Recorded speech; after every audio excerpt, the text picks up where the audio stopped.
Buenos días, buenas tardes o buenas noches, alumnos, en el horario en que estén viendo este video.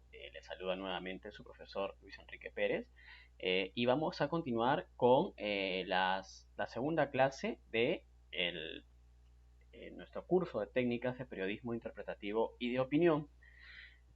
Y en esta, bueno, vamos a recordar un poco lo que hemos hecho en la primera clase. En la primera clase vimos, exploramos los diferentes textos del género del periodismo interpretativo. Ya vimos algunas características de reportaje, la crónica y también la entrevista y las diferencias que tienen con el periodismo de corte netamente informativo.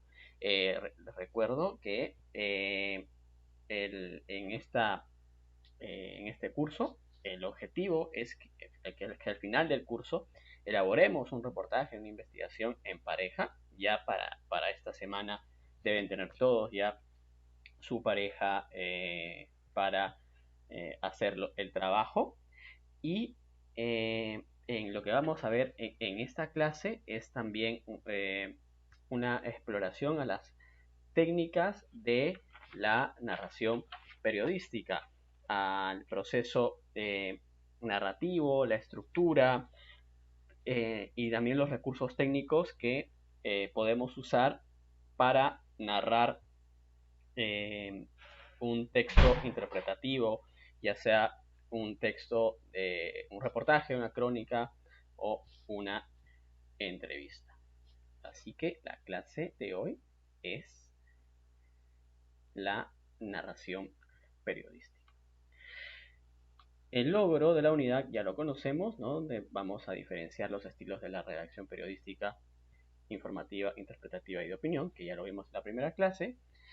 Pero en esta clase en particular, ustedes van a conocer los elementos y principios básicos de la narración periodística del género interpretativo, así como la importancia del proceso narrativo para elaborar estos textos periodísticos.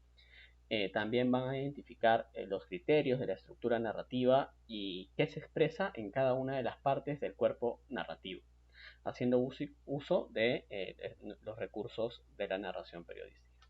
Y al final de la clase, el estudiante deberá identificar los elementos, recursos y la estructura narrativa en textos que voy a proponer y que vamos a ver algunos textos en esta clase, pero también otros textos que les he propuesto para la tarea de esta semana.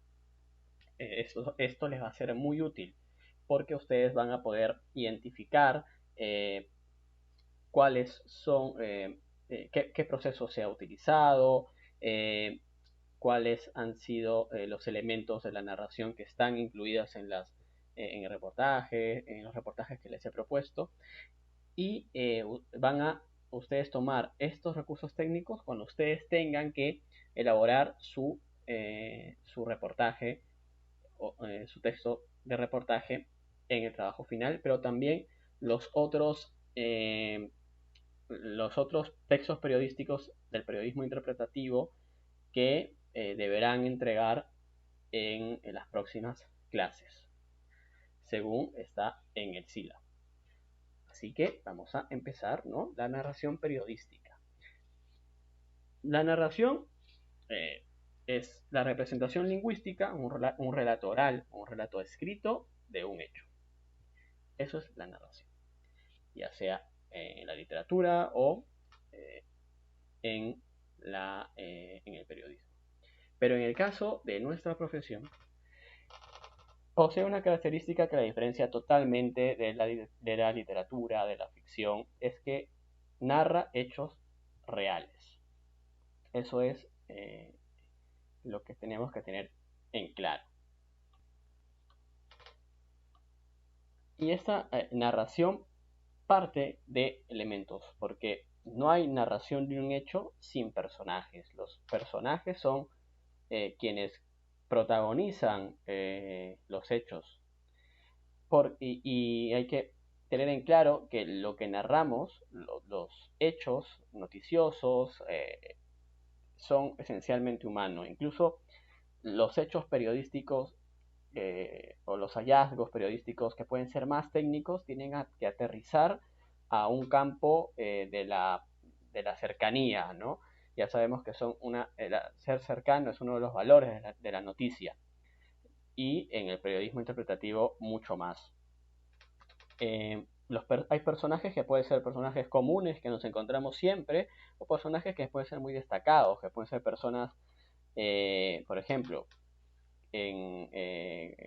comunes, ¿no? Personas que hayan sido testigos o que sean parte de un accidente, comerciantes, pero también otros personajes que destacan por su jerarquía, por su cargo, como políticos, como científicos, por sus conocimientos, personas que hayan hecho actos heroicos o destacables, personajes que hayan obtenido premios, también empresarios. Entonces, todos ellos pueden ser parte de la narración. Necesariamente están presentes los personajes. Partimos ya que no hay hecho sin personajes, pero los personajes actúan, generan hechos también. Entonces, es importante también la acción, ¿no? No hay narración sin acción. La narración periodística está llena de verbos, llena de acciones. Y lo que narramos es el hacer de los personajes.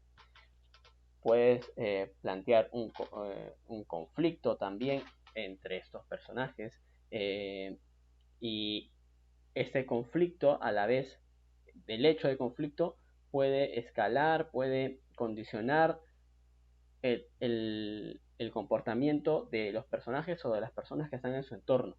Entonces, eso, por ejemplo, lo vemos mucho en el Congreso o en la política, ¿no? Donde hay personajes que están en constante conflicto. Por ejemplo, ahora con el tema de las AFPs, están los congresistas por un lado que impulsan el retiro del 25% de AFPs, y por otro lado están los ministros, el presidente Vizcarra, que no quieren aprobar esa ley, no quieren promulgarla, y buscan otras alternativas. Entonces, eh, esos intereses que de un lado del Parlamento y del Ejecutivo condicionan también comportamientos y acciones, ¿no? Presentaciones de proyecto de ley, aprobaciones de ley, que el presidente la haga larga, como se dice, ¿no?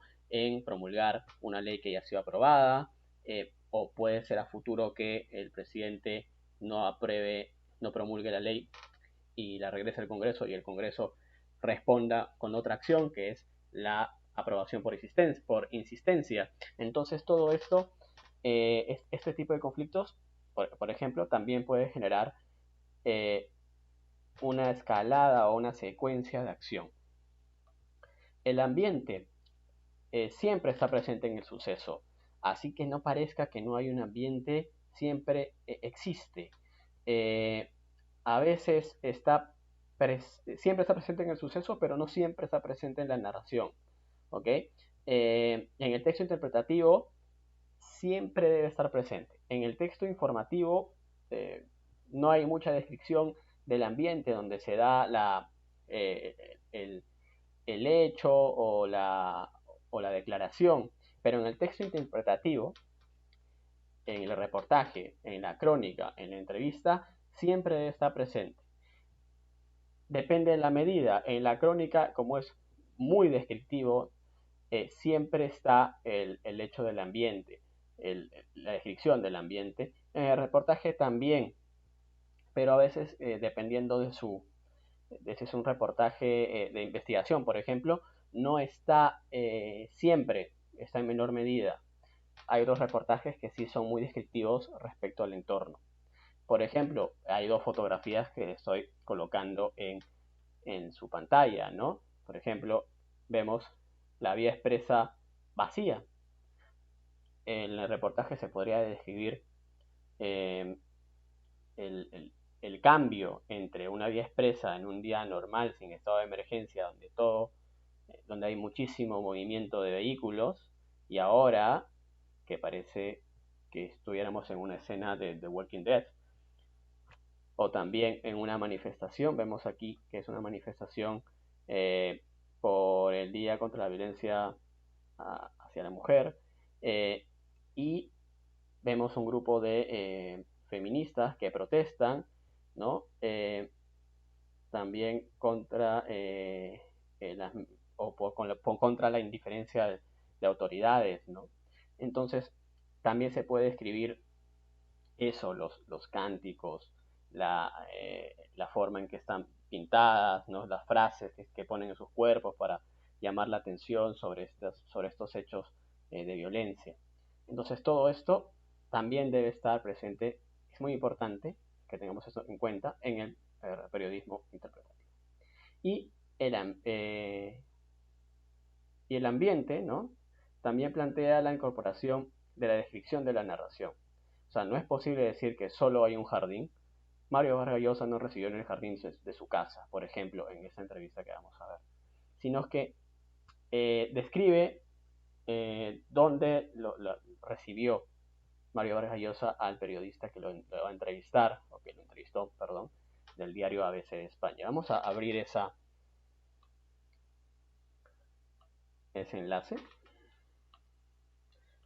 para ver un poco cómo describe el ambiente. No se queda en que Vargas Llosa nos recibió en su jardín de su casa, sino que trata de ampliar, de describir un poco más el ambiente. Y para eso es muy importante que el periodista conozca el lugar, ¿okay? O conozca a la persona también, si vamos a describir a una persona. Es muy importante. Si te dicen por teléfono cómo es, mira, mido tanto, soy de tal textura, y eso va a terminar siendo muy frío en el texto o al decirlo, ¿no? Tendrías que imaginar mucho. Y el periodismo no es imaginación, no es ficción. El periodista tiene un trabajo de observación para poder describirlo. Vamos a ver eso más adelante. Por ejemplo, aquí en este enlace que ustedes pueden luego ver, es una entrevista, pero abre con una descripción, ¿no? Voy a leerlo. Mario Vargas Llosa nos recibe en su casa madrileña de Puerta de Hierro. Puntual, impecable, entra en el despacho biblioteca presidido por un retrato de Isabel Presley, donde nos ha indicado que esperemos. Una tarde del mes de octubre de un calurosísimo Madrid, verano en pleno otoño, él nos invita a que charlemos en el jardín rodeado de castaños sobre su última novela, Tiempos Recios. Es interesante, ¿no? Es muy breve, hace una descripción de el jardín, perdón, del despacho biblioteca, ¿no? Señala que su despacho biblioteca tiene un retrato de su pareja, que es una tarde de octubre, y que su jardín está rodeado de castaños. Entonces un poco describe un poco el ambiente, no profundiza mucho, pero ya genera una escena en quien lee, ¿no? De dónde se ha llevado, dónde se ha realizado el, el, la entrevista a Mario Vargas Llosa, a este novelista peruano que vive en Madrid, ¿no? En España. Otro elemento que no puede faltar es el diálogo. Los personajes siempre tienen algo que decir. ¿Okay? Siempre ese hecho no solamente es una acción, ¿okay? Sino que hay personas que opinan sobre eso, señalan el por qué lo hicieron, señalan lo que buscan con lo que hacen, ¿no? También opinan sobre acciones que hacen otras personas, otros personajes. Esto está presente en cada uno de los textos periodísticos, porque en la entrevista, si es que no hay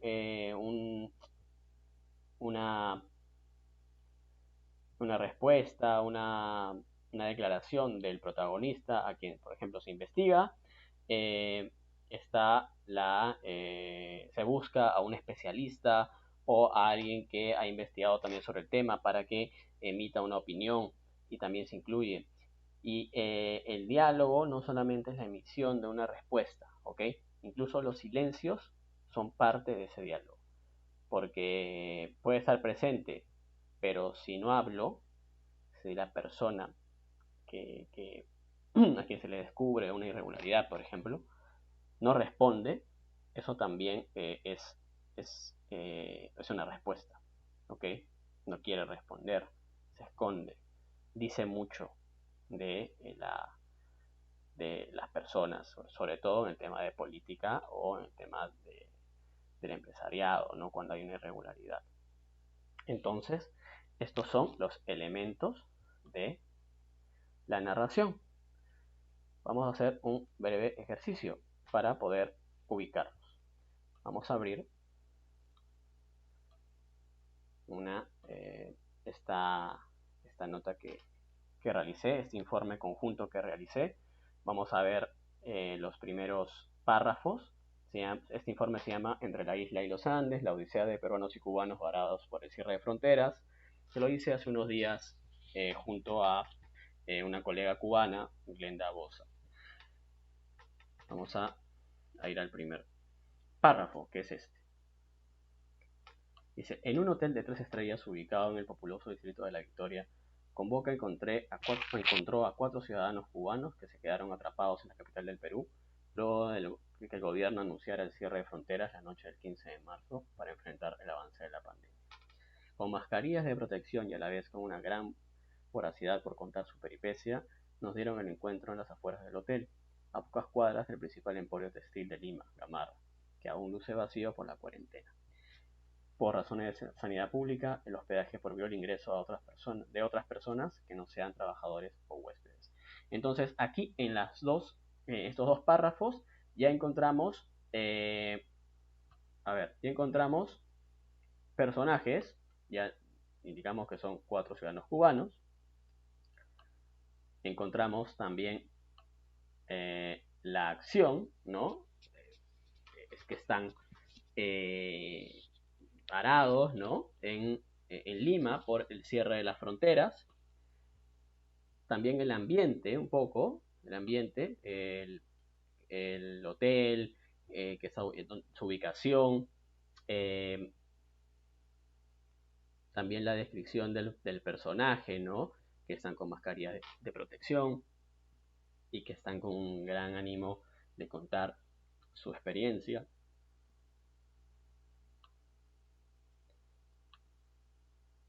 Y también aún no encontramos el diálogo, pero si vamos avanzando, vamos a encontrar ya más al personaje, a los más personajes, a 2 personajes, que son el eje de la historia, ¿no? Porque ellas, Ania Valdés y Zoraida Pérez, que son 2 ciudadanas cubanas con quienes conversé, cuentan, ¿no? Son las más activas al contar su experiencia varadas en la ciudad de Lima. Y hasta el diálogo, ya empieza ya el diálogo, la, la, la narración de su experiencia desde su perspectiva, ¿no? Y eso es, mire, y aquí en los primeros párrafos ya encontramos los elementos de la narración. Y así podemos ir encontrándolo, por ejemplo, en otro texto. Eso es un informe, ¿ok? No es una nota, digamos, es un reportaje sobre la parte humana, ¿no? De los sentimientos, eh, de las dificultades que pasaron los cubanos y los peruanos que están varados tanto aquí en Lima y en La Habana. Les recomiendo leerlo, ¿okay? Y también vamos a ver otro reportaje de forma rápida, que este reportaje lo hice junto a mi colega Milagro Salazar en el marco de los audios de la corrupción, ¿no? Fue una investigación que hicimos.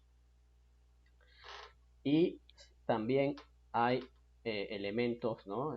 Los personajes, por ejemplo, Walter Ríos, César Inostroza y el empresario Oscar Peña, que eran, este empresario Oscar Peña aprovechó sus contactos que tenía con jueces de la Corte del Callao para poder pescar de forma ilegal.